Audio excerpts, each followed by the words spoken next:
Hi, I'm Stephen Kessling from Self-Defense Tutorials, friend and training partner Richie Yip. Today, what to do if you're going to get hit in the head for sure. How to ride it out and how not to get knocked out. We're going to talk about these three options in increasing order of skill required. The first level of answer is have a strong neck.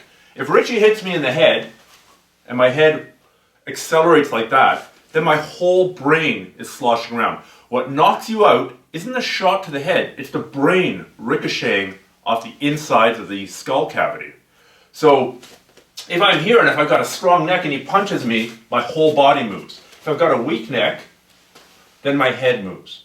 So there's more sloshing in the second version, where my head is loose to move. This is also why football players have strong necks. It reduces the risk of concussion, because instead of their head getting knocked off their body, their whole body gets knocked off. But it's, you put the same amount of force against a 20-pound head versus a 220-pound body, obviously the 220-pound body is going to accelerate less and move less, and it's going to be less of an impact. So number one, have a strong neck. We got other videos on how to build a strong neck. Number two is don't run away from the punch. The worst thing I can do if he's punching me is try and move my head away this way. First of all, that exposes the knockout areas. We've done another video on how to knock someone out, and believe me, punching them right in the jaw is a really good way to knock them out. So I don't want to move away this way. I want to angle the top of my head towards the punch. That's not really good for long-term brain health, but if I'm here, almost like headbutting into the punch. Now, this is a lot stronger and has less nerve endings than this. This is essentially flat, right? This is essentially a dome. Domes are stronger than flat areas. That's why it's the super dome and not the super arena with a flat roof.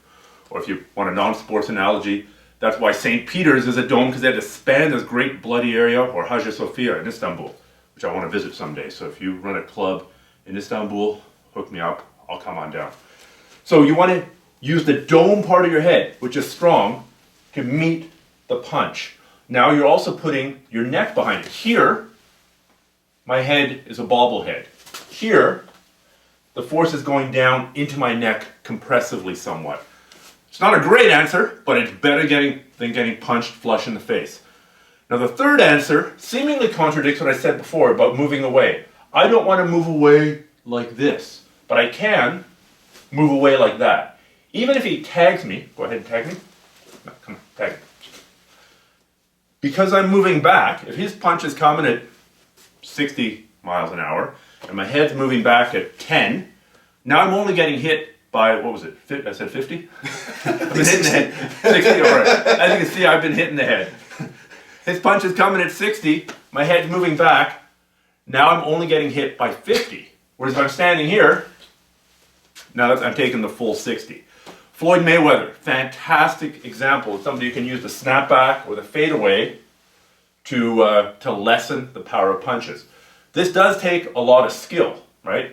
And you want to avoid coming way back here and being completely off balance, because then the next punch is just going to take your head off. So the trick is coming back here, but still being mobile, still having decent base. So number one, have a strong neck. Number two, learn to take it on the top of your head. If he's throwing a hook, I angle it this way. If he's throwing the other hook, there, straight punch.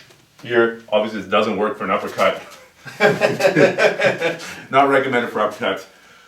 But this is way better to take it than here. Also, if you can diminish the force by moving back slightly while staying in good base and not having your stance all go to hell and not exposing your chin and your neck, that's another way to diminish the force of a punch that's inevitably going to land. If you like this, subscribe to the channel. We're putting out lots of stuff on a fairly regular basis.